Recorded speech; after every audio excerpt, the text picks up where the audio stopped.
Play in different fantasy baseball formats? We've got you covered on today's show. We'll go through the different strategies that arise for various format and rule differences for your specific leagues. We'll also tackle a few player debates and your mailbag questions. CBS's Frank Stampfl joins us next on Beat the Shift.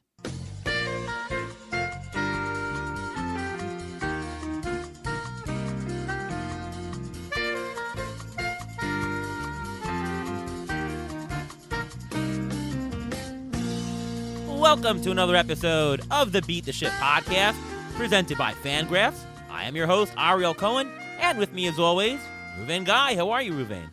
I'm doing great. How are you doing today? Not too bad, and it's the start of the new year. This is our second season here on the Fangraphs feed of the Beat the Shift podcast. Are you excited for another season, Ruvain? I am definitely excited. I just wish this lockout would end because right now the only excitement we're getting is to see who the Mets bench coach is going to be.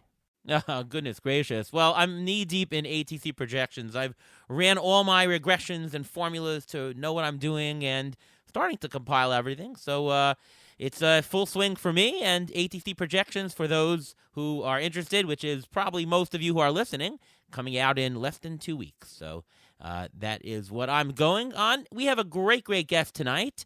He is the host of the Fantasy Baseball Today podcast from CBS Sports. A big Beat the Shift welcome to Frank Stampfl. How are you, Frank? I'm doing well, guys. How's everything going here? Awesome. Doing well. Yeah. Good stuff. Frank, you and I got together for lunch a couple of weeks ago, and thank you very much for inviting me. I was on the Fantasy Baseball Today podcast last week. Great stuff, and great to talk to you again. Yeah, for sure. It was a great time, of course, having you and Ian Khan on together. You know, nice little friendly rivalry between you two. But yeah, always fun to talk to you. You guys are, I said it on the podcast then, I'll say it again now, I think two of the best fantasy baseball players out there. I'm not just saying that because I'm on with you. I truly do believe that. So anytime I get the opportunity to talk to you, I'm happy to do so. What about tennis? What about tennis player? Who's the better tennis player, you or Ariel? All right, so Ariel got me, but I will preface it with this. I ate a huge egg sandwich that morning, and I have no idea why, because I was ready to throw. True story, we were playing in like 100-degree heat. It was blistering outside, and I'm like trying to keep this egg sandwich down. It was just a terrible idea, but a loss is a loss. I will admit, Ariel Cohen got me. Yeah, it was literally 98 degrees that day. I don't know why we played, but we did.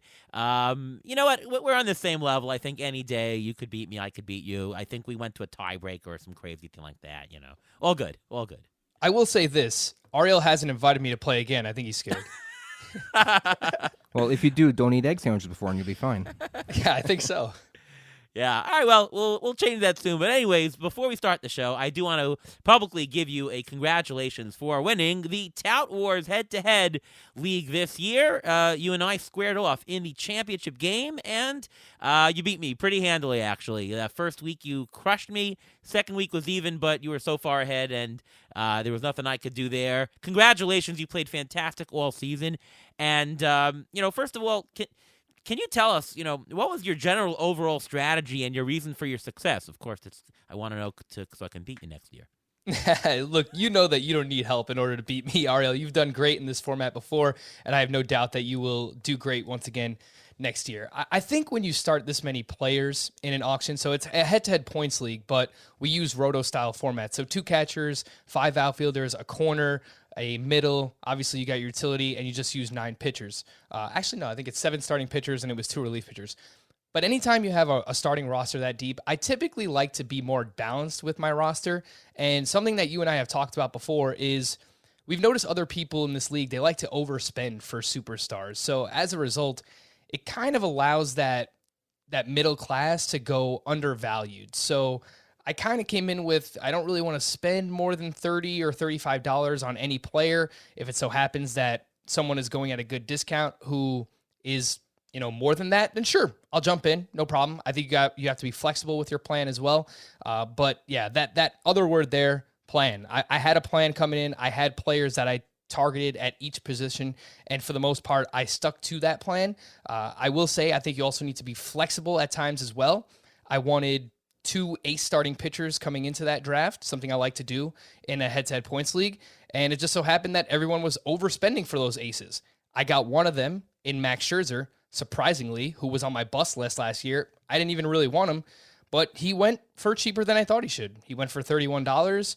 Each of Luis Castillo, Aaron Nola, Lucas Giolito, they all went for more than him. So I think having a plan, sticking with it, but being able to be flexible as well. And of course, a little bit of luck. You know that, Ariel. Like, the best team doesn't always win in a head-to-head league. So, you had a few starters that were in Colorado those final couple of weeks, and, the best team doesn't always win in head-to-head. So a little bit of luck, but yeah, I definitely had a plan, and I tried my best to stick to it. Yeah, you definitely had a great plan, and the balanced approach is what I do also, and I think it's the way to go. And, besides strategy, there's also tactics, and, you were able to respond well. You didn't like the pricing on some of those other guys, and you were able to pivot to Max Scherzer, who was underpriced, and that's why you're successful, because you're able to pivot and choose the right tactic when it comes up. And, we're talking before, and a question came up in Arizona when I was there, and I got another question in the mailbag from Physique Fan, and he asks, hey, sometime in the offseason, I would love for you to do a show on the different fantasy platforms and the different strategies that they require.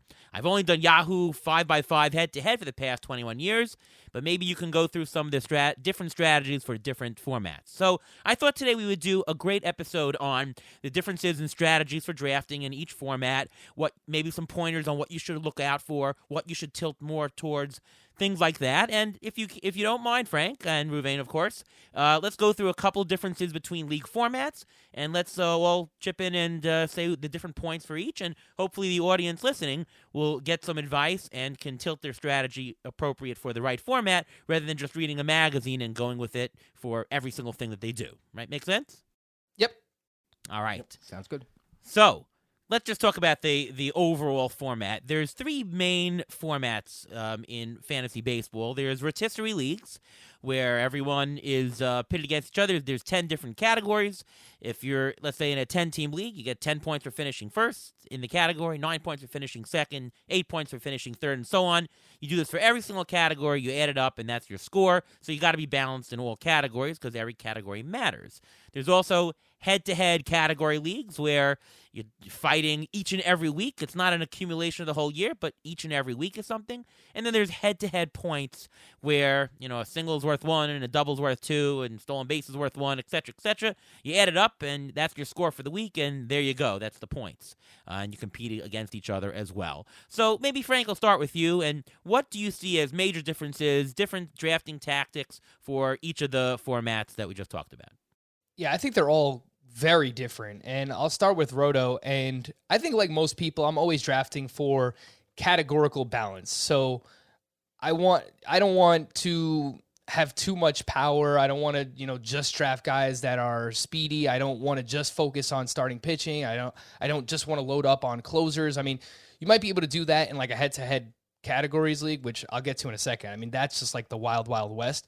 But Roto, for me, it really comes down to categorical balance. I do have some rules that I like to follow as well. I like to usually have one surefire closer on my team that I feel good about. I like to have at least one trustworthy catcher in that format, because typically you start 2 catchers there.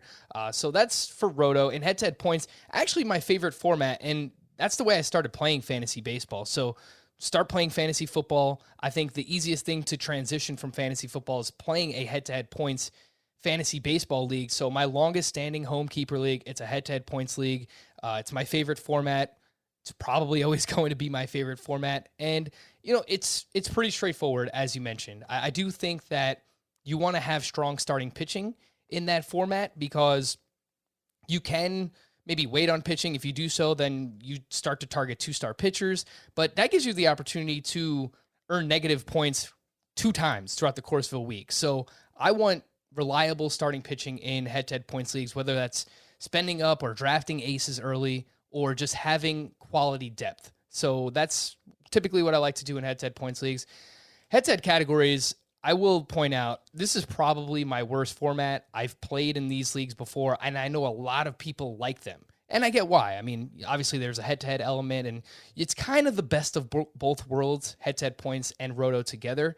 but there are just so many different strategies. I mean, people have talked about the Marmol strategy where basically you punt the starting pitcher stats and you just draft relievers and you load up on awesome hitting. That's one way that you can go. And there's many different strategies like that. But I have found that head-to-head categories is probably my worst format. Right. No, I agree with everything you said so far. Anything to add, Ruvain? Yeah, I'm gonna tweak a little bit there. Roto leagues, I like Roto leagues the best because there you're just trying to draft your best team overall. You're trying to make sure your team is balanced, just like you said, Frank. And you want it. That's the best one, and that's what a lot of what our discussions on this podcast are, just to try to get the best overall team. The head-to-head points league, I go a little bit similar to the Roto league, just because I still want those points. You want to have those points at the end, so I tend to be very similar in that type of league. But head-to-head category leagues, I am getting those pitchers and I'm putting them aside. I want hitters. I'm gonna punt the starting pitchers just like you said, but I still look. My strategy is to get the 2-star pitchers. I don't care about my ERA whip every week. I'll just worry about the strikeouts, try to get a lot of wins, and hope my hitters and the wins and strikeouts can carry me. All right, so I'll add a couple of points in no particular order. As Frank said, starting pitching matters a lot more in head-to-head points leagues. To me, the big difference is I'm looking for flat innings pitched, right? You get a point per inning, point per strikeout. I'm actually looking for pitchers who pitch long into games. You know, the longer you are into games, you're going to accumulate more wins. You're going to accumulate more innings without hits and walks.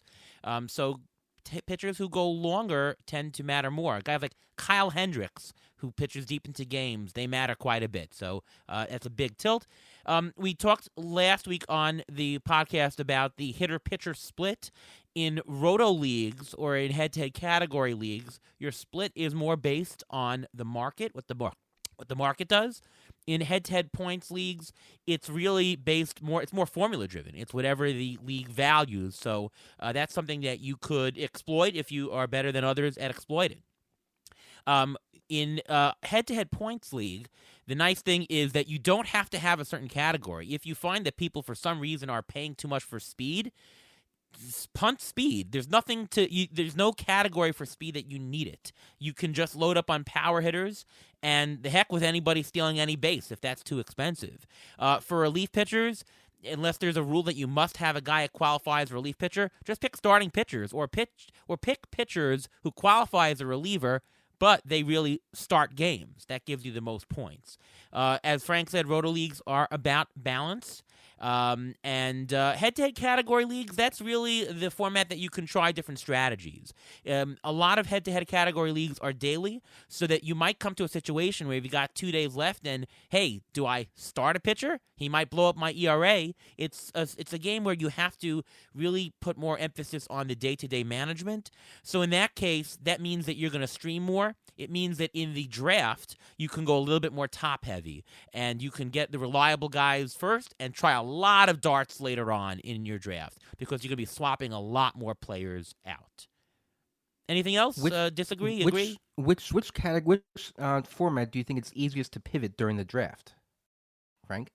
I think I think it's probably head-to-head categories, right? Yes, I don't think that you need like a set strategy going in. I mean, again, like just being able to think on your toes and pivot. Yeah, like I think you can really make anything work there. Again, like what Ariel was just saying about how you can, you're going to change your roster so much. There's so much turnover, and a lot of it is going to be about streaming at the end of the day. I think you still should have a plan ultimately, but I think if you're just talking about pivot, it's probably that format. Yeah. There's also one important distinction to make about head-to-head categories. A lot of times the scoring is if you win for the week, you get one win, quote win. And then it doesn't matter if you got all the categories better than the other guy or not, you get a win. In some formats, it's a full score format where, let's say you won 6 out of 10 categories, your score would be 6 and 4. So in that case, it's a little bit more like Roto in terms of what your strategy is because you can punt steals or saves or so, but you know it still counts as a point against you. Whereas if it's just a win for the week, really doesn't matter what the categories are. You can punt it and have absolutely nothing to regret at the end of the day. So, just know that if you're playing, tilt a little bit more towards the roto strategy if you're doing full score. All right. Let's talk a little bit about waiver wire leagues versus draft and hold / draft champion leagues. That's where waiver wire is where you can pick up players in the middle of the season.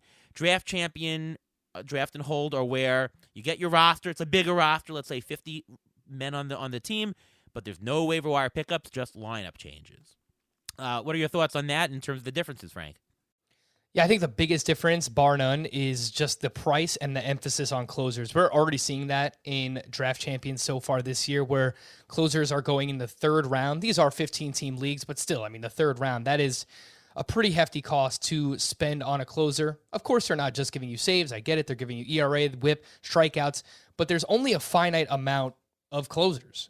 There's one closer typically, or, multiple, the way that MLB is trending for each team. But if you don't grab them in this draft, then you're not going to be able to compete in saves. You're not going to likely be able to compete in your league. And then obviously there's no way you're competing for some type of overall. So in a waiver wire league, maybe you can take more chances. You could wait on relievers. You can draft some speculative guys, and you could play the waiver wire. A lot of people do that, and they have success doing it. You're going to have to spend fab. Something that Matt Modica taught me a long time ago. Really smart, high-stakes player. You're going to spend for saves no matter what. You're either going to do it in your draft or you're going to do it on the waiver wire. So you have to figure out what you want to do in that format. But in draft and hold, you don't have that luxury. So I think make sure you get at least one surefire closer. That's what I usually do. And then you kind of just draft skilled relievers more than anything else, I think, later on in your draft. Yeah, no, I agree. And I also think that you should be drafting reliable pitching in these draft and hold leagues because you don't want to have 1,000 darts in the middle, right? If you're just doing middle, and you're waiting on pitching, you lose one anchor, you lose two anchors, and already you have to throw in a bunch of guys. You want to have less ifs to throw in the middle of the year, and you want more innings. You want more at bats. Playing time is a big issue. So in draft champion leagues, you need to have enough reliable people with playing time. Don't draft prospects too early in these draft champion leagues because you don't know if they're going to pan out in terms of get you the stats. You want to get those reliable guys, and then very late, throw all the darts you want, but make sure you've got that big base of reliability in the active slots. Ruve?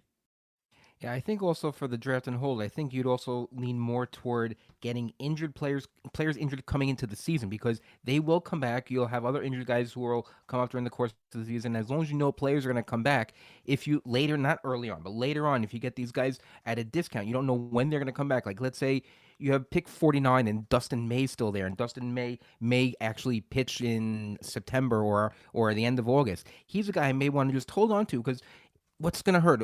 I mean, who else are you going to get in the 49th round? If he's still available or something like that, or some player something like that, I would do that as opposed, you would never do that in a waiver wire league. In waiver wire league, he wouldn't even make it to the draft. He wouldn't be even a thought. Even if there's an IL, people aren't going to do that. Right. Now, Frank, do you agree with in draft champion leagues in doubling up on a team? So if you have a closer in a team, get that backup. Or if you have two guys in a position battle, get both of them. The handcuffing, does that actually, is that appeal to you more in a draft and hold league? Yeah, I actually do it quite a bit. I mean, specifically for catcher, too. Once I know who my starters are, I'm basically just going to wait until the final rounds of the draft, and I'm going to take their backup. So if anything happens to them, I have someone that I could plug in. They're going to give me plate appearances. Are they going to be good plate appearances? Probably not, because they're a backup catcher, but I typically do that for relievers as well. If I know that there's a clear backup there, a clear setup man, someone that I think is somewhat talented, then yeah, I will target that guy as well. But I don't want to be too rigid when it comes to bullpens too, because I want to take some other shots in other places as well, because again, there's so much turnover in terms of closers year in and year out. So you want as many bites at the apple as you could possibly get. So I will do it a little bit, maybe for like the high end closer that I get if there's a clear backup, but if not, then I'm probably just going to take a few other different directions and other options. And again, just bites at the apple. Right. What about roto leagues versus best ball leagues? How do you play best ball leagues differently in the draft and different than you would in a roto league? So again, in Roto, it's all about categorical balance for me. It's across the board. It's you don't want too much in one place. You got to balance it out throughout the course of the draft. I know a lot of people actually keep track of their stats while they're drafting if they're doing a slow draft. You could do it in a fast draft as well. It's a little bit harder to keep up, but yeah, again, it's just drafting categorical balance in Roto. For best ball, you're really just trying to accumulate as many points as you can on a weekly basis. I love targeting hitters in good offenses because good offense is going to lead to more plate appearances. More plate appearances equals more opportunity for fantasy points. And I typically avoid closers completely in best ball. Again, there's so much turnover, so much uncertainty. I'm only drafting starting pitchers.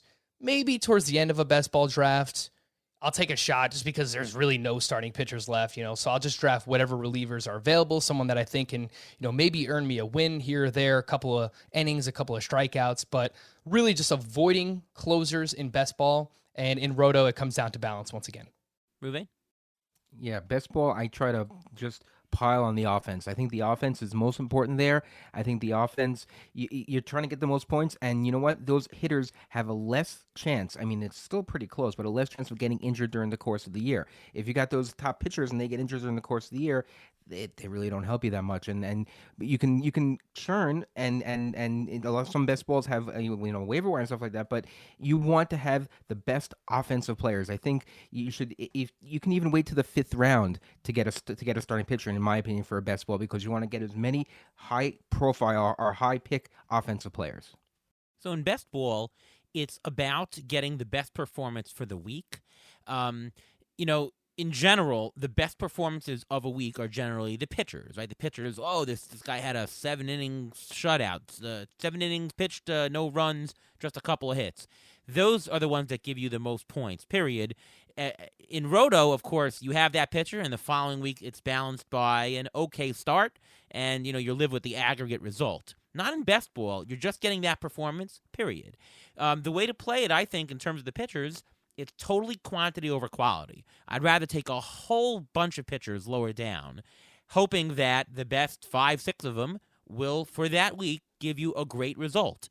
Doesn't really matter if an ace gives you a bad result. That just won't count that week. Or a middle pitcher gives you a bad result, won't count that week. Or a bottom pitcher give you a bad result, it won't count that week. So it doesn't really matter where the starts come from. You just want to have a lot of them, and the computer will just pick the best one. So I would, again, also tilt towards offense, build up the offense, ignore pitchers, unless there's a one that's a fabulous value early on.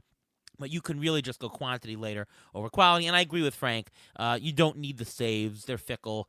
Unless your best ball format has a very, very big point for saves, generally it's worth just loading up on the starters and ignoring them as well. All right. How about trading leagues versus non-trading leagues? Let's go to Ruvain first in terms of how you would play it a little bit different at the draft. Well, trading leagues, I would have no problem drafting a bunch of stolen base guys early in the thought that it'll be able to trade them later on for pitching, because you can do that in a trading league.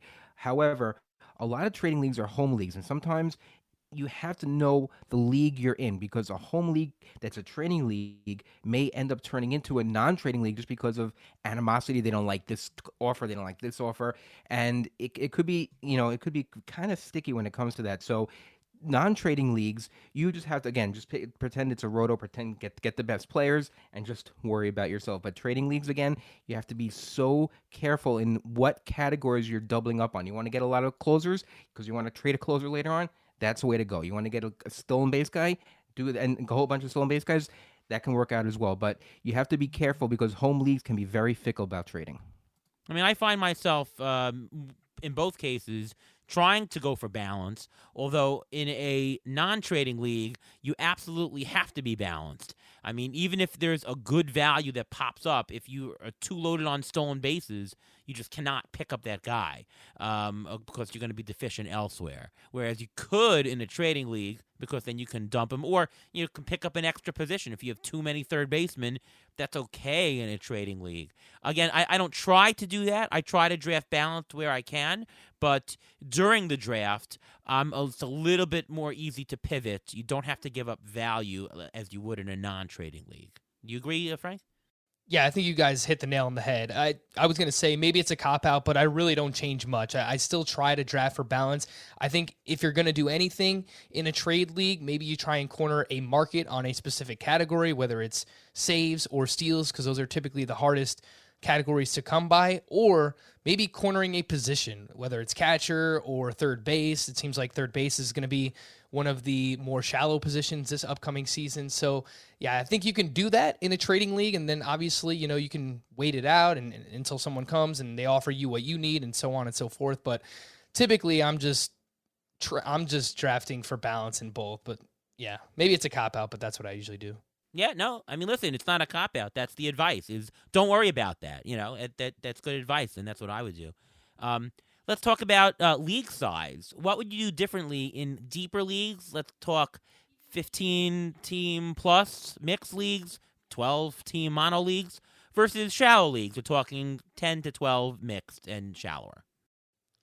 Yeah, so I typically take less risks in deeper leagues and maybe draft the quote-unquote boring player, a veteran that is going to play. He's going to give you plate appearances, or an older starting pitcher who is going to give you, maybe not the best innings, but okay innings, quality innings. I typically try to avoid injury-prone players as well in deeper formats because the replacement value is just so much worse in deeper leagues. And, in shallow leagues, typically everyone has a strong team, so you have to find a way to stand out against your opponents. So, maybe drafting more high risk, high reward type players like Adalberto Mondesi. Not that I would ever draft him.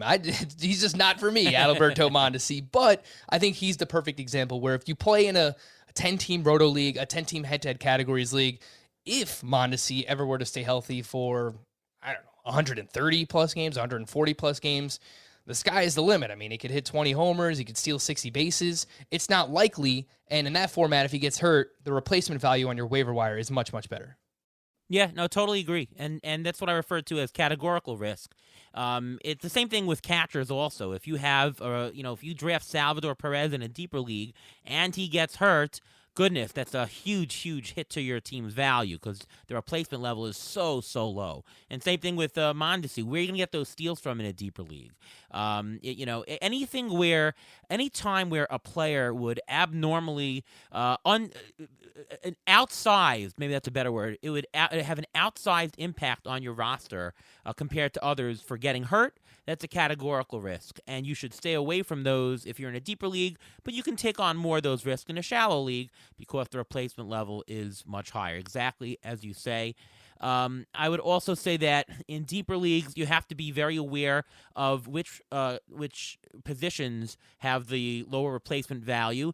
This year, outfielder, and usually it's true in outfielder in any league. Outfielders in deeper leagues, the bottom is very, very barren, so you should be comfortable taking a lot of outfielders quicker than you think. Don't think that I have 5 outfielder slots, so I can wait. No, you're better off filling them a little bit earlier than you think. Third base is a wasteland this year. It's definitely in deeper leagues. You should go for top third baseman as opposed to other positions where you can.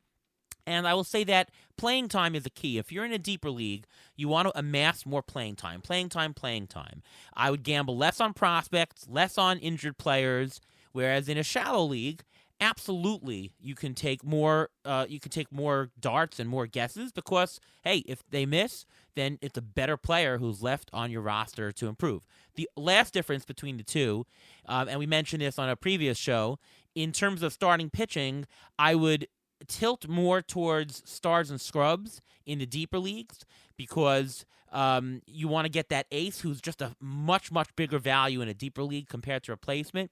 In shallow leagues, there's absolutely no reason to pay those obscene prices at the top. You can get tons of middle pitching at a much cheaper level, and that'll be fine. And if somebody gets hurt, you're still getting a good pitcher to replace. You can stream very well in shallow leagues, so you don't have to go bonkers. So you can go middle in shallow, whereas in deeper leagues, I would tilt towards stars and scrubs. Make sure. I shouldn't say tilt towards stars and scrubs. You should make sure you get a good pitcher at the top. Secure those stats at the top for sure. Ruvain? I agree with you both about the deeper leagues, but the shallow league, I think you go star and scrub just for the entire thing because the replacement value is not going to be as low as in a deeper league. So you have a better chance of having a better team, and you can hit. And if you hit on one of those scrubs, you are golden. Or one or two of those scrubs, especially if it's a pitcher. If you hit one of those pitchers that's a so-called scrub, and you have those 2 or 3 aces that you have already, well, that's you're golden. There's a very good chance you're going to win that. So I tend to lean a little bit more. I know Ariel, we play in 110 team league, and we usually go stars and scrubs with all the players, not just the hitters, but the pitchers too. And it just happens to work out that way that every year we do well. But I think it's also if you have to know the player pool and if you know the team, if you know the people in your league, that helps also. But yeah, that's what I differ a little bit you in the shower league. Okay. Frank, what is your preferred format? Do you like playing in deeper or shallow leagues? I do prefer playing in deeper leagues. I've noticed that in shallow leagues, the decision making is just so tough because there's so many good players, whether it's on your team or the waiver wire, that you almost don't even know who to play. I feel like it makes the decisions tougher in that format. Whereas, look, in a deeper league, you kind of know who you got. I mean, you're playing the best players, and that's it. Obviously, the waiver wire is pretty barren in deeper leagues, but I like the challenge of trying to piece it together there. So, yeah, it's definitely going to be deeper leagues for me. All right, let's talk about catchers. Some people play in 1 catcher league. Some people play in 2 catcher leagues. How does that change your strategy depending upon that format, Frank? Yeah, so I actually care about the catcher position more in a 2-catcher league. I want at least one serviceable starter. This year, it looks like it's going to be probably a top 6 catcher. I mean, the position is just so bad. I mean, after the top 6, we get into a little bit of an unknown in terms of young players, prospects, and just really the quality of the at-bats that you're getting is just much lower the further you go into the position. It's really just not a strong offensive position, and it's been that way for such a long time. So in 2-catcher leagues, I like to get one reliable player, and then I could wait a little bit on the second catcher, at least someone maybe that I know has a little bit of upside, someone who I know is going to play quite regularly for their respective team. I don't mind that as my second catcher. In a 1-catcher league, it just seems like every year there are so many catchers that emerge, and maybe they don't turn out to be stars, but you can find guys that are just serviceable. I mean, just look at last year there were multiple guys, like Mike Zunino came out of nowhere and he hit 30+ home runs. And I'm not saying there's going to be a catcher that hits 30+ every year, but typically there is someone that is going to be serviceable, or at least multiple within like the top 10 or 12. So I put more emphasis on it personally in a 2-catcher league. All right, moving. I agree with you, Frank, when it comes to the deeper 2-catcher leagues. You have to get that one solid guy, and then you're good. But if you miss out on that one solid guy, then I'm going catcher in the rounds 29 and 30. I don't care because they're all basically the same. If the league is shallower, I'm more open to spend more money on catcher, more draft capital on the catcher if it's a shallower league, just because I know the replacement value, yes, it's not that great, but you're not going to get the 30th catcher either. Yeah, Mike Podhorzer, who's on the show a couple weeks ago, used to tell me that he finds that people overvalue catchers in 1-catcher leagues and tend to undervalue catchers in 2-catcher leagues. I agree a little bit with that. I think it's true in 1-catcher leagues. I think people definitely overvalue it. Oh, need a catcher. You actually don't. Just as Frank said, there's always somebody who comes out of nowhere in the replacement bin, in the waiver wire, who's going to jump up to more than replacement level. There's no point in spending more than $1 or your very last pick on catchers. There really isn't, unless the market is giving you such a premium, such a discount. And they're not going to do that. The way to play it is just get anybody who falls to you at the very end. 2-catcher leagues, though, you don't want to be in a position during the year where you're playing the waiver wire every week for 2 catchers. Like I wouldn't get 2 $1 catchers, 2 last pick catchers, because you want to shop every year and crap for catchers every single week. I don't want to do that. At most, I want to do that with 1, and sometimes you have to if that's the way the draft falls, but I definitely don't want to do that with 2. And I found that in 2-catcher leagues, unless the very top gives you a nice discount. Last year I thought Salvador Perez was a great bargain, and he turned out to be the right play. unless I find a nice discount, I'm okay with taking a middle catcher, definitely a top 10. Like I would want to get a top 10 catcher, and then something a little bit above the bottom. I don't like playing the very, very bottom. I'll maybe get a top 15, 20 catcher, depends on the league depth, just so that I get something that I'm not, oh my God, what is at the bottom? But I am conscious of catchers. I think catchers could be slightly undervalued, especially in the middle. I think there's always the middle tier, the fourth, fifth, sixth, seventh best catchers that probably worth more than they're going for because of positional scarcity. Agree, Frank? Yeah, I love that kind of middle round range so far this year. I'm not going to be the person who is using a third round pick on Salvador Perez this season. I think the price on JT Realmuto is solid this year. If you can get him in the fourth round of a 15 team or maybe even the fifth round of a 12 team league, but really that mid round range where you can get Grandal or Wilson Contreras in the 7th, 8th, 9th round. I really like living there as with my first catcher, and then maybe later on grabbing like an Elias Diaz, something like that, as my second catcher. But you have to remember also last year only 6 catchers had more than 400 at bats, and the one right after that, 395, was Buster Posey, who retired. So how many at bats are you really getting out of this position that you want to overpay in it if it's a one catcher league? You know what I mean? Yeah, there's one thing to consider this year, though, that there are a few select catchers that might end up DHing because of the National League could go and become DH, or maybe there's a really good catcher in the American League, like Salvador Perez.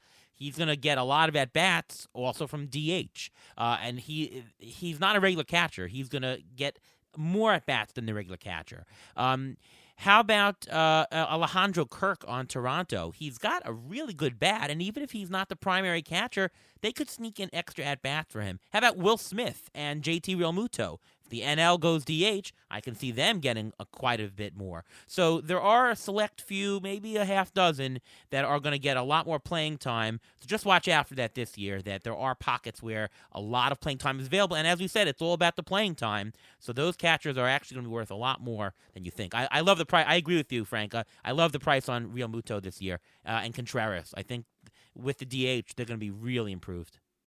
Yeah, those are a few National League ones that stand out. I've heard people talk about Travis d'Arnaud potentially picking up at bats as the National League DH. So yeah, I mean, look, as long as that catcher is, a decent hitter, I would still put Travis d'Arnaud in that category as long as he's healthy.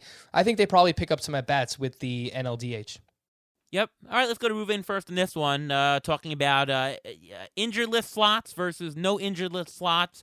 And let's talk in general just about bench size. What do you do different in a league where there are, let's say, 3 bench spots like the ESPN standard game, or maybe 7 bench spots, or 7 bench spots plus IL where you have a lot bigger flexibility on your bench that you can hold? How would you draft differently?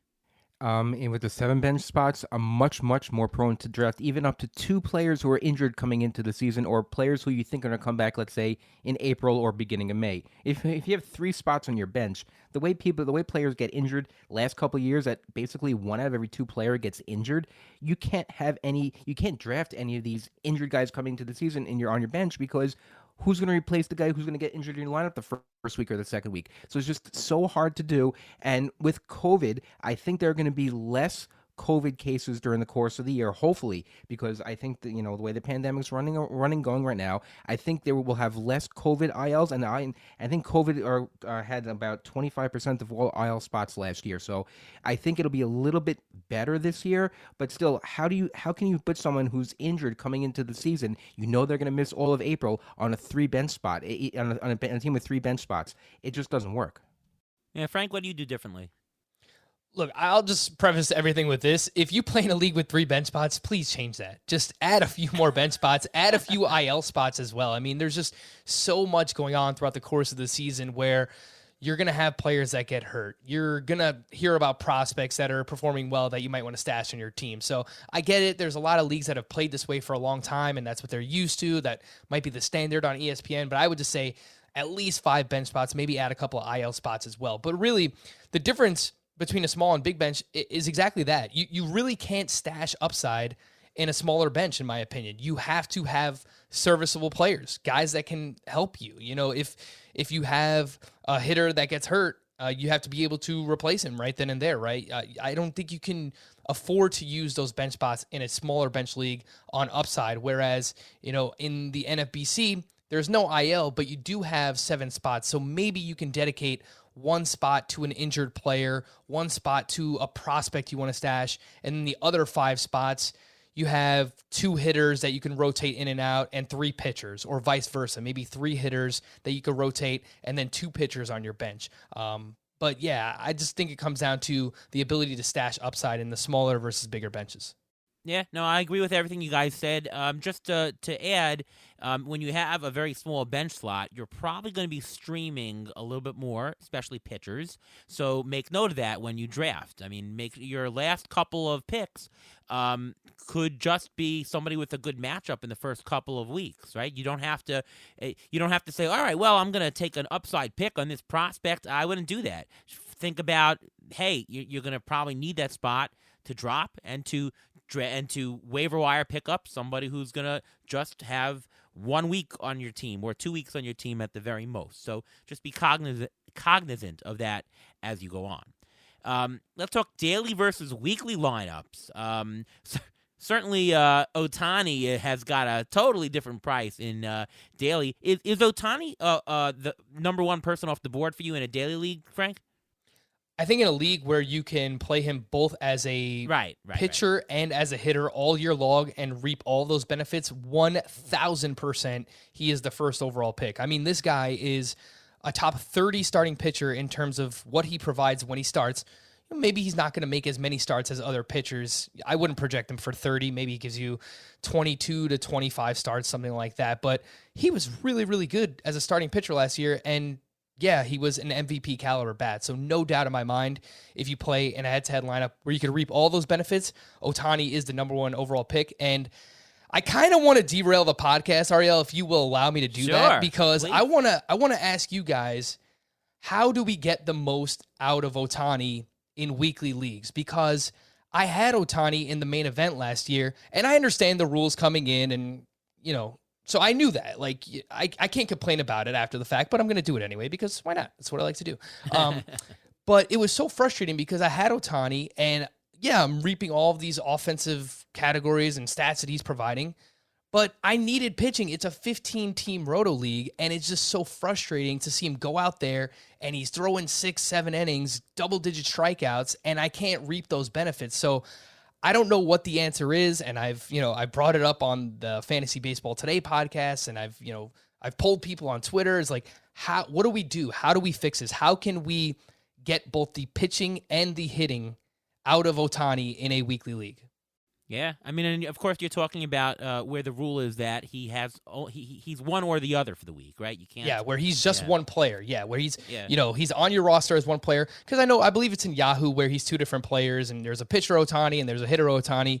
But most of the leagues that I play in, he's one player, and it's just very frustrating one way or the other. Where if you play him as a pitcher, you lose out on the hitting. If you play him as a hitter, you lose out on the pitching. And I just feel like it shouldn't be that way. We just saw how valuable he was from a real-life perspective.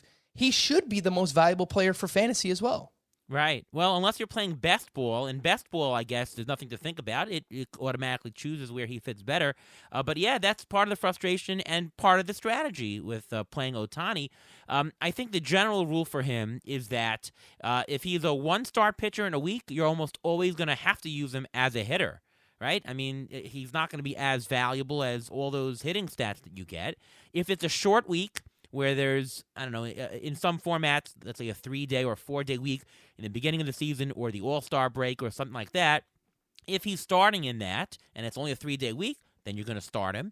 If it's a 2-start week and the matchups are relatively good, you can also consider doing that. Other than that, it's pretty much at the end of the season, if you're really behind in the pitching categories and he's still pitching and you're okay with the hitting categories, then it's a situational thing for your particular team, then you can play him as a pitcher. But pretty much otherwise, I think he's a hitter. And to be honest, when you're paying for him in a draft or in an auction, you really should only be paying the hitter price. I kind of think that where he's going in the mid-first round, I think people are thinking he's a superstar, which he is in real life. but not in fantasy and weekly sense as you just articulated. So I think he's pretty overpriced right now in the game, don't you think? Yeah, you really just stole what I was going to say. The last thing that you said, he has to be drafted as a hitter. Why? The Angels use a six-man rotation. How many times is he actually going to have a two-start week? And even when he doesn't have a two-start week, they're resting him because they want him to stay healthy. So, or he sits or he misses a start here and there. His value is in hitting. If you're drafting him, yes, you can use him for pitching if you really desperately need to. But when you're thinking of drafting him, think of him as more of a hitter than a pitcher. I mean, otherwise, if you're drafting him as a pitcher, you're going to lose so much hitting stats. Listen, if he's a DH and you have another DH you can plug in, perfectly fine. But otherwise, you got to draft him as a hitter. Yeah, I mean, I totally agree. Frank, what else do you have in terms of differences of how to draft for daily versus weekly lineup leagues? Yeah, I think in daily lineup leagues, you can pay more attention to platoon players. I know typically in weekly lineup leagues, we want volume. We want players that we could depend on, guys that we know that are gonna play every day or at least close to it. I think if you are savvy enough and you are someone who legitimately pays attention to it day in and day out, you can have platoon players on your team. A lot of people just think, all right, well, I'm losing out on volume if I have Akil Baddoo on my team. Let's say he's not going to play against left-handed pitching. Well, if you only play him against right-handed pitching, and then you have another really strong bat that only plays against right-handed pitching, let's just say a Brandon Belt, for example, you combine those two players together, and that's a really, really good player. So I would say if you're on top of it, you can actually pay attention and take advantage of platoon players more in this format. Absolutely. Platoon's a big thing. I'd also say if somebody has a big home road split, you can also take advantage of that. It makes anybody with a wide split more valuable, right? Because you can now get the better part and throw away the worst part for somebody else. I'll also say that it makes good middle relievers a lot more valuable in daily play. Actually, Frank, you and I played last year in a daily league. And what we did in that league, I partnered with Derek Carty, is we took up a bunch of high-valued middle relievers because on the days that the starters don't start, the best thing you can do is get a guy with a really good ratio to come in. I don't even need the save. It doesn't have to be, but just somebody who'll give you a bunch of extra Ks, get you some good ratios, and so on and so forth. So those play a lot bigger in daily versus weekly. Move in. Also, for daily versus weekly, if you have that slot where you have to start two relievers, those starting pitcher, relief pitcher, combo pitchers are so much more valuable in the daily league. I love daily leagues. They're the best. This way you can actually see how managers are playing. If you live in the East Coast, we live in the East Coast, I'll look at my daily league because I'll see what happened late last night. I'll get an idea of the trend of how the managers are playing the platoons, and it helps you for the weekly leagues. You can say, oh, you know what? I've seen this over the past couple of days. I see how this manager uses these players, and you're able to play the waiver wire so much better in a weekly league if you have at least one daily league. Last format that I want to just quickly touch on is overall versus standalone, where, let's say in the NFBC or these high money leagues, there's an overall component that, let's say there's 30 leagues that have the same format. There's prizes for the individual leagues, but then you put them all together in an overall, and there's a huge pot at the end. Versus standalone, most home leagues are just standalone. What would you do differently, Frank, if drafting in both of those? I think even more so in an overall competition.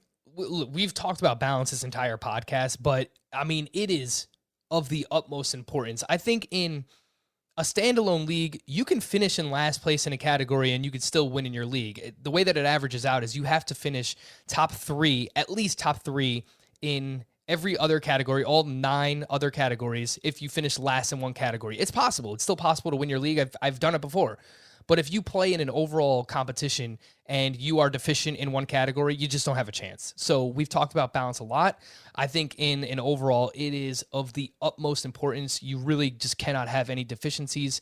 In standalone, you can make up the loss in one category, but you just have to be that much better everywhere else. Totally agree. That's the absolute biggest thing in terms of the difference. I will say that you do, in an overall, have to take a few more gambles than you would in standalone. Standalone, you can play very low risk and be fine. But in an overall, somebody's going to win by getting a cheap guy somewhere. And when I say take gambles, it doesn't mean taking a gamble on a rookie in the 5th round. It doesn't mean, well, I got to get this guy, so I'm going to pay for this guy. No, it just means that the players lower down are going to be high upside darts. Maybe like a Noah Syndergaard. I don't know what I'm going to get out of him. I don't think he's going to be a great profit, but if he hits, he's going to be great, and he probably won't cost all that much. Maybe he's not a great example because he's probably going higher than he should, but somebody low down in your last couple of rounds, they should all be darts. Somebody who I think he's going to break out. I think he's going to get a lot of more playing time. Those types of things, you have to have a lot more risk and less sure things but boring guys in the end. I think you do have to tilt a little bit more towards the risk at the bottom. You agree, Ruven? 100%. You have to take some risk in the for an overall. Otherwise, you have no shot. If you pick a balanced team, that's great. You may win your satellite league, but you're not going to win the overall, and that's not going to happen. Sometimes if you're going to win an overall, you have to have a ton of luck. A lot of breaks have to go your way to win an overall league, and you have to have those darts hit. All right, so we've talked a lot about the difference between formats, and I hope that everyone enjoyed this. I hope that everyone got a little bit of the differences, and of course, you can always reach out to us if you have any other questions as well. But I do want to get to a couple of player debates as we're doing them before the ATC projections come out, and the first one here is Tarik Skubal versus Jose Urquidy. Skubal's ADP for the last month has been about 183, Urquidy at 186, so they're roughly the same price. Urquidy had a shoulder issue. Tarik Skubal is the talk of the town, everybody's favorite sleeper. Are you intrigued, Frank, or are you going with Urquidy, who might even have more upside? Yeah, I am going to go with Jose Urquidy here. And, I actually think people would be surprised to know that the swinging strike rate was actually really close on both of these pitchers. You wouldn't think it because you see Tarik Skubal with over a strikeout per inning, and you look at Jose Urquidy and he's sitting there at 7.5 Ks per 9, but he has great control.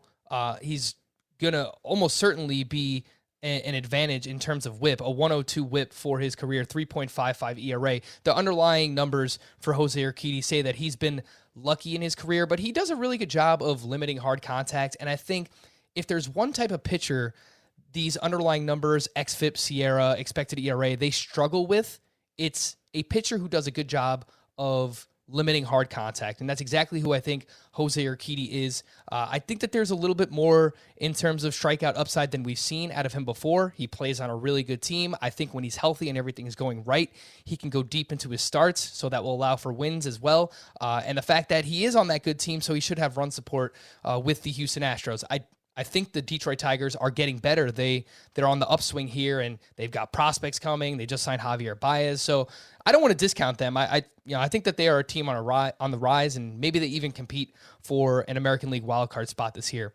I like Skubal. I think that there's some upside there. I think that he still has a lot of things that he needs to figure out. Most notably with the fastball. The fastball gets hit so hard for Tarik Skubal, and just overall, he allows a lot of hard contact. So I think long-term, if you have him in Dynasty, you should feel good about it. But if we're just talking redraft, I would take Urquidy over Skubal. Well, that is a very, very well said answer. Very well put together, and I think I agree with that. I have nothing more to add other than to say that I think Skubal is going to give you a slightly better ERA, slightly worse whip. Urquidy is going to give you just the opposite, a better whip, but probably worse ERA. So for that reason, I think it really comes down to what you need on your roster at the end. But I think Urquidy is the one with the higher upside, so I would probably go with him at this point. Ruven? Excellent. I'm the guy who gets to take Tarik Skubal here. I actually wanted to speak about him because he's going to be playing in a very weak division. Jose Urquidy in that AL West, the A's are usually good. The Mariners are on the upswing. I'm a little nervous, and the Mariners the Angels, they're bulking up also. So you never know what's going to happen there. The AL Central, it's going to be a very weak division. Skubal threw 149 innings last year. His ground ball rate went up, and in September, he only pitched 15 in the third innings, which actually makes this whole season look a little bit odd because until then, he was averaging 5 2/3 innings per start through August. That's very high. That gives him a better chance for wins. And if you're playing on a decent team in a bad division, that's what I want. And because he threw 149 innings last year, I think he may be able to throw 180, even 190 innings next year. I do not see that out of Jose Urquidy, who had some shoulder discomfort last year. Yeah, that's the only thing that bothers me about Urquidy is the shoulder. Other than that, I'm agreeing with Frank, but that risk could persuade me not. I'm probably out on both those guys. Are you guys in or out on any of those? To be truthfully honest with you, I'm still working through my rankings, and I haven't Sure. really, dove deep into either one of these guys until this podcast. So I don't think like in that range. I think there's going to be other pitchers that I'm Right. interested in. But I get why people like them. Like there's clearly strikeout upside for Tarek Skubal, and again, I think there is more to come for Jose Urquidy. It's just a matter of how long can he actually stay healthy. So the answer probably out on both, but if I have to choose one, it would be Urquidy. Okay, same here. Let's do Avisail Garcia versus Joey Gallo. Garcia's ADP 175, Gallo 177. Last year, Gallo hit 38 homers with a 199 batting average. Ooh, boy, that's pretty bad. Garcia, 29 homers, 262 batting average. They both had some value. Garcia was more valuable last year, especially because of the average. Hey, what are your thoughts, Frank? Are you going with Garcia or the sure Gallo, although he will crush your batting average? Did you choose this because I'm a Yankee fan, Ariel? I did not choose this because you're a Yankee fan, but he definitely did not play well in the Yankees last year. I try not to let my fandom get in the way of fantasy. You really cannot do that, but I've got to say, I hate watching Joey Gallo play baseball. Like, just did not come through at all after the trade to the Yankees. Again, you should not let that affect you in fantasy. You should try to be objective as you possibly can. It's just very hard for me, but for multiple reasons, right? Like, Joey Gallo, just look at the profile. You know that he's going to give you power. Where he's going in the draft, it is later than it's ever been. His ADP, right around 200 right now. I will admit that. But his skill set is so unique where you almost need to plan the rest of your team around getting Joey Gallo, or else it's not going to work. If you're sitting there with a middling batting average in the middle of your draft, and then you just decide, oh, I want to draft Joey Gallo, that's going to completely sink your batting average. So you almost have to load up with a bunch of batting average buffers on your team, because typically maybe you have one hitter below 250 on your team, two hitters max under 250. The fact that he's going to hit around 200 just brings down your batting average so much. So you really need to know going into your draft that you want to target Joey Gallo, and typically that's never what I'm going to do. So the answer, like the last one, is I'm probably not going to draft either one of these guys. I like Avisail Garcia. I think he's a solid ball player. I really don't like the move to Miami. Obviously, it's a bigger park, and the rest of that lineup is still not great. I think it leaves a lot to be desired. So maybe they sign someone else. They were linked to Nick Castellanos and Michael Conforto. They can make some moves, but ultimately I think you get a little bit of power, some speed out of Avi Garcia. I would take him, but honestly, probably neither. Yeah, I mean, and you're right. I agree that you'd have to have a roster that can handle that Gallo. You'd have to be somewhat light on homers and really good on batting average. So it's hard to be in a position to really get him. Garcia is much better on roster construction. I'd say in drafts, it's going to be Garcia easily, right? For that reason, that it's much harder to construct. In an auction, I guess technically it's more possible, but still tough. Ruvain? I actually think Joey Gallo has maybe two redeeming qualities that besides his power. He's a lefty at Yankee Stadium, and he's in Yankee Stadium in a Yankee lineup, which is better than the Texas lineup, and he's in a contract year. That's the only positive things I can say about Joey Gallo, so I'm out on Joey Gallo. Avisel Garcia, he's actually 30 already. His last two full seasons in 2019 and last year, he's averaged 25 homers, 270 batting average, and he's had 19 stolen bases combined in those two seasons. So he's not at zero when it comes to stolen bases. You get something out of there. Not only that, his BABIP last year was 290. So you can expect a little bit higher batting average next year, number one. Number two, his K rate and walk rate have not changed since he joined MLB in 2012. So you know you're going to get a decent batting average. He's not going to hurt you with the batting average. He may actually even help you with your batting average. So I'm all in on Avisel Garcia. At this point, I think as the drafts go on during the course of the season, I think Garcia will drop more only because he's on the Marlins. But being on the Marlins for him is a positive. There's nobody behind him. He's going to get all the playing time. There's going to be no platoon. That outfield in Miami is right now pitiful. So he is the main guy. He is going to be the fixture there. He's going to be batting either third or fourth in that lineup. So I'm taking Avisel Garcia. Yeah, Garcia for me is on the cusp of being draftable at a value. If he drops another couple of rounds, I think it's decent value. You're getting full, nice power. You're getting a nice spread of statistics, right? You're getting quite a bit of power. You're getting a good batting average today. You're getting a couple steals. So he actually fits rosters for value. Like, he's just volume. Here's quantity. Here you go. It just fills your lineup. So if he drops just a little bit more, I think he's a pretty good take. I will say one nice thing about Gallo, and this is a very actuarial perspective. He's a low-risk player, meaning we know what he is. He's a 40-home run guy with a 200 batting average, right? That's who he is. If you're factoring the price and it tells you that he's a $15 player with those statistics, by golly, he is a $15 player, right? There's very little variability on what he is. Whether it helps your roster or not, it depends on the rest of your roster. But if he somehow can be had for a couple dollars bargain, he's actually very unrisky, right? I'm pretty sure he's going to get those stats. And that's actually worth more than people think. So in auctions, I am not totally out if I somehow have rostered the right guys in the reverse order. Like if I get, I don't know, Luis Arias for some reason on my roster early in an auction. I don't know why I would, but Gallo would actually fit because he'd be a small bargain, low risk. So that's the only thing I'd say about that. Before we go on to our next player, it's time for the Injury Gurus Trivia of the Week.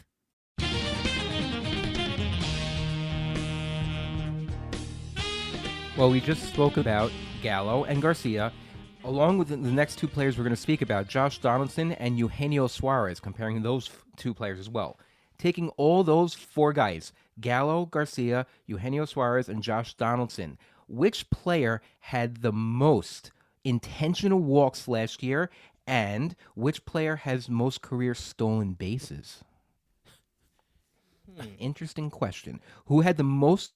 It's very. When I was going through their stats, you would think that someone has intentional walks, but it's kind of interesting because it shows something about their lineup and it shows something about how other teams play against them. You go first, Frank. I'll go Josh Donaldson for intentional walks. I mean, his peak was so great. He was an MVP. I would have to imagine he was intentionally walked quite a bit back in the day. Steals. Well, I'm talking about intentional walks for last year. Intentional walks for last year, and the stolen bases his career. Oh, okay. So I mixed those up. All right, so intentional walks for last year. Probably not going to go with Donaldson then. I think you're asking this because you want me to say Gallo, but I'm not going to say Gallo. I'll say Eugenio Suarez for intentional walks. I'll say Joey Gallo for steals. Ariel? Career steals, I'm going to go with Avisel Garcia. Intentional walks last year, I'm going to go with Avisel Garcia. You are correct. Avisel Garcia Yeah. had both the most stolen bases and intentional walks. Last year, Garcia had 5 intentional walks. Gallo had 5 also, so they were tied. Donaldson had 2. Suarez had none, which means it shows how much pitchers didn't mind pitching to Suarez last year. Stolen bases, Garcia has 45 career stolen bases. Donaldson has 38 stolen bases. Gallo has 26. Suarez has 28. Now, when it comes to age and running, I don't see Donaldson running anymore. I don't see Gallo running anymore. But as I mentioned before, Garcia has had a total of 19 stolen bases in the last 2 years, so I don't see that stopping. So with that being said, Frank, Josh Donaldson versus Eugenio Suarez, around the same ADP. Who are you taking? And by the way, before you answer, just letting people know, I don't know what the trivia is that Ruvain's going to ask. He asks this. I really don't know what it is each week. The only thing I do know is when to ask it, which he tells me. So yes. I know it's going to be about a certain player or so, but I just don't know what it is. So I'm surprised I got that one. That was a very tough one today, Ruvain. It's one of the first ones you've ever gotten totally correct, actually. Right. Ariel, you know me so well because the next thing I was about to say is that you guys 1,000% cheated and that you conned against me. And this is the first time he's got it completely right for the first time. So, yeah. Oh, man. When it comes to Donaldson versus Suarez, I actually think both are a bit undervalued. I'll lean with Josh Donaldson. I know he's getting up there in age. He's an injury risk. He's dealt with a lot recently, hamstrings, calves, and that's not great for a player of his age. But I just pulled up the StatCast page for this guy, and you would think that it's prime Donaldson. I mean, this guy is just filled with red. We're talking 99th percentile average exit velocity, 95th percentile in barrel rate. So when he's on the field, I think that Donaldson is still going to be really good. And the Twins lineup, I don't think that it's so bad. And they have some prospects coming too. Jose Miranda, we'll see what he could do. Royce Lewis, if he can get back on the field. So I still like this Twins lineup a little bit. And I think Josh Donaldson, when he's healthy, he's going to hit in the middle of that lineup. So I'll take him.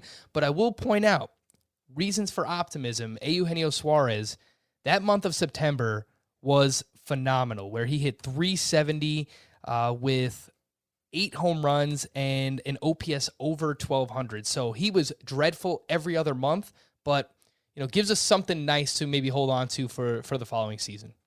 All right, go next, Ruvain. I'm a Eugenio Suarez guy. I think the beginning of the year, because they had him play shortstop, that affected his mind a little bit and how he was hitting. Last year and the year before, his BABIP was 224 and 214. Come on. Before then, his career BABIP was over 300 going into those 2 seasons. So you know what? I think you're going to see, just like Frank, you said, his September was amazing. So I think he's going to build off of that. Josh Donaldson, you know what you're going to get. You're going to get 250, 25 to 30 home runs, even in a bad lineup, which I think Minnesota is going to be a bad lineup. My concern is games played. Since 2016, 155, 113, 52, 55, 28 in 2020, and 135 last year. So he's getting up in age. So how many games is he actually going to play? He may actually be a possibility for someone to be traded to a different team, because I think that the Twins are going to be out of it so quickly, because I don't really believe in their starting pitching. So I can't buy Donaldson at this point, but Suarez at that price, I'm willing to take that risk. All right, so most of today I've been on Frank's side and I've been against Ruvain on these debates, but I actually agree with Ruvain on this one over Frank here. I like both of them for this year, but I like Suarez considerably more. As Ruvain mentioned, Donaldson has the health. He's got old person skills, which is lowish batting average, some power. He walks a lot, actually. But he's also 5 years older than Suarez. Right? You think like Suarez is an old guy. No, Donaldson's really old. He's in mid-30s. Suarez, he looked strong last year. I'm going to read you his barrel rates for the last 5 years. 6%, 10, 13, 14, 15. His strongest barrel rate for his career, pretty much, was last year. His BABIP the last 2 years, Suarez, 202 and 198. And he still hit 31 homers after that. I think it's a case of bad luck. I think it's a case of the result just wasn't there, and it just came on and clicked in September. I think, to me, and let's add in the fact that he's now gotten shortstop eligibility as well as third base. So he's a guy who will help you at third base, which is a bad position, and he can fill in at shortstop if you need it. I think it's Suarez to me. But I think you're drafting Suarez as a third baseman. You're not really drafting him as a shortstop, because shortstop Sure. is so deep. So Yeah. you're really getting him. And because third base is so shallow this year, drafting Suarez at that point is actually pretty good. Yeah, obviously. All right, we got one good mailbag question from David Mendelson. He asks, hey, what do you guys think about waiting until the 5th round or later for your first starting pitcher as a strategy this year? The mid-round arms seem better than ever, and you can really stack up awesome hitting at the top. Frank, what say you? So I think this is actually a perfect question for a draft champions that I'm doing right now. I think this is much easier to pull off in a 12-team league. So I agree 1,000%. The middle rounds this year for starting pitching, it is just loaded with either reliable arms or maybe arms that we've seen do it in the past that are being a little bit undervalued. Guys like Luis Castillo, Blake Snell, Darvish, if you're about those players. Darvish burned me in a few spots last year, so I'm still trying to get over that. But I do think that the mid rounds are loaded. I waited till the 5th round of this 15-teamer that I'm doing right now. I got Kevin Gausman as my SP1. I got Charlie Morton as my SP2 in round 7. And I'm actually okay with that. I want to see how the rest of it turns out, but I do think that it is possible to wait this year, maybe grab, 1, 2, 3 starters in, the rounds 5 through 10, 5 through 12 range.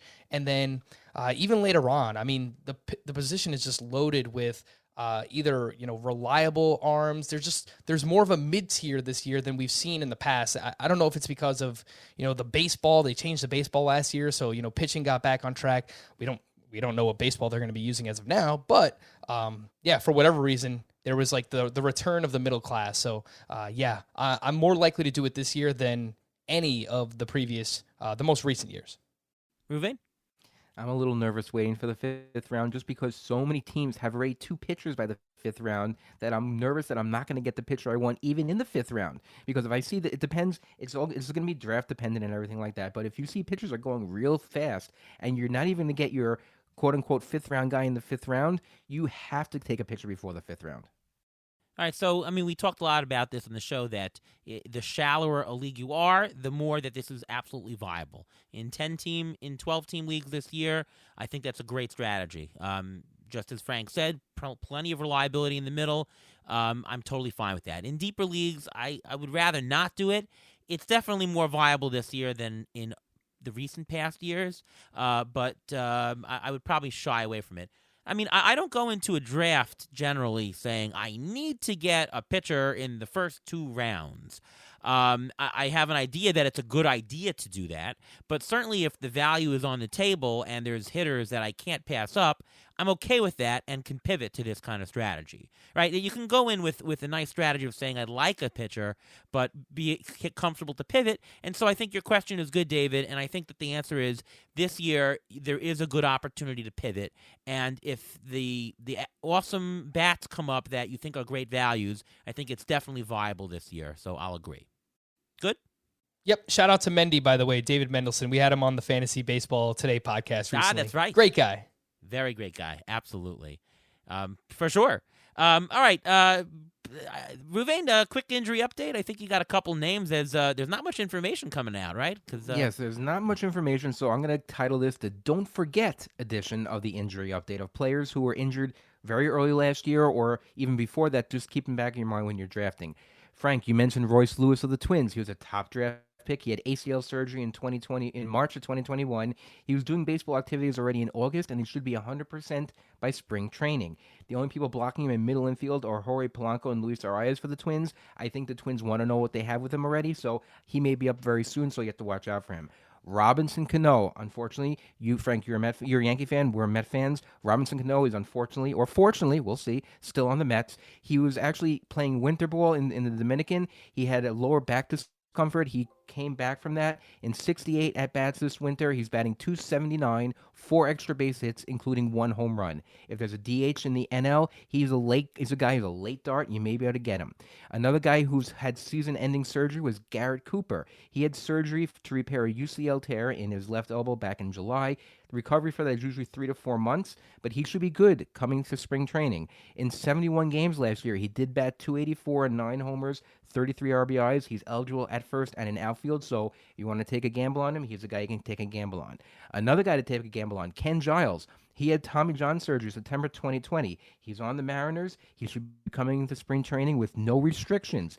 That bullpen for the Mariners is looking more and more like a Tampa Bay bullpen. They had Diego Castillo, Drew Steckenrider, Paul Sewald, and now Ken Giles all may close. So you want to try to vulture some saves. Ken Giles is a guy you may want to think about. And another guy, I've mentioned him before, not just recently, but Aaron Hicks. Hicks went on the IL for the Yankees. I'm sorry, Frank. He went on the IL last year in May, and he was diagnosed with a torn wrist tendon sheath. He had surgery, but he's playing winter ball. And in winter ball, he's batting .265 with 4 doubles, 1 homer, 2 stolen bases. He is should be fine for spring training, and remember, he's under contract until 2025. So he will be on the roster. He may even be the starting center fielder for the Yankees starting the season. Is Jacoby Ellsbury still on the roster? Frank, is he?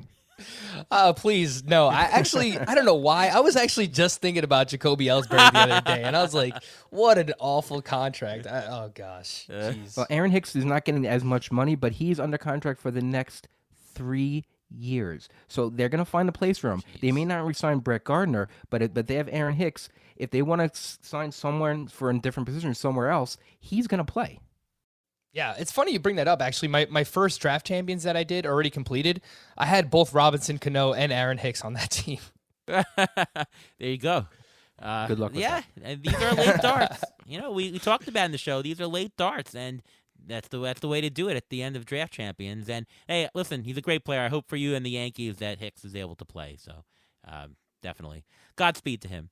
Frank, this was a fantastic show, and I mean, for those of you who just listened, obviously you know how articulate Frank is. Just has the great blend of statistics and the right way of talking about everything, and you can listen to him. Was it 3-4 times a week almost on the Fantasy Baseball Today going forward that you do?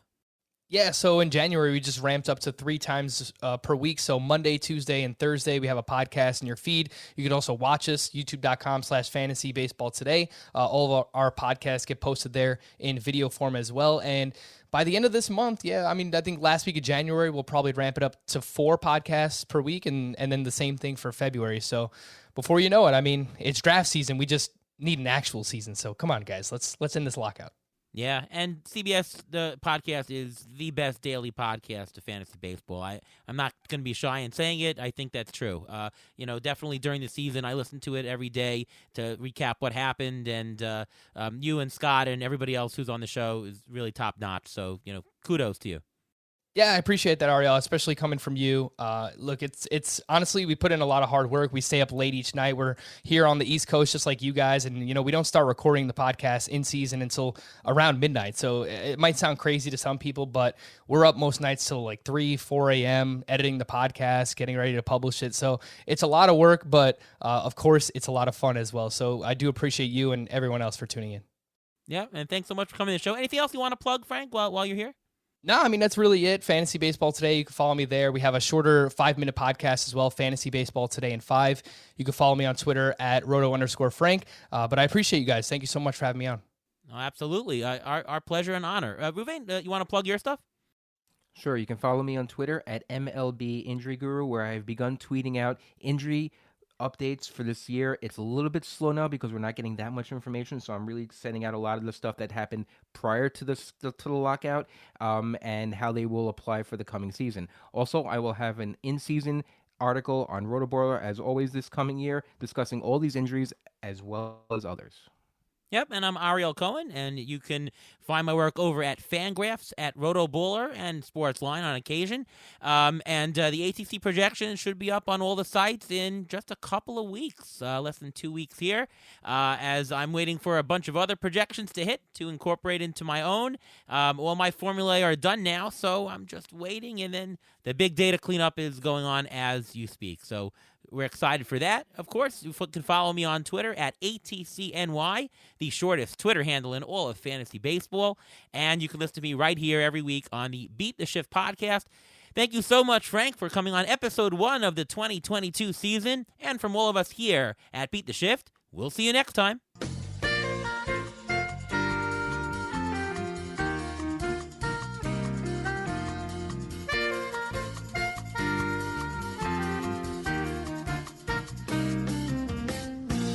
Thanks for listening to the Beat the Shift podcast presented by Fangraphs.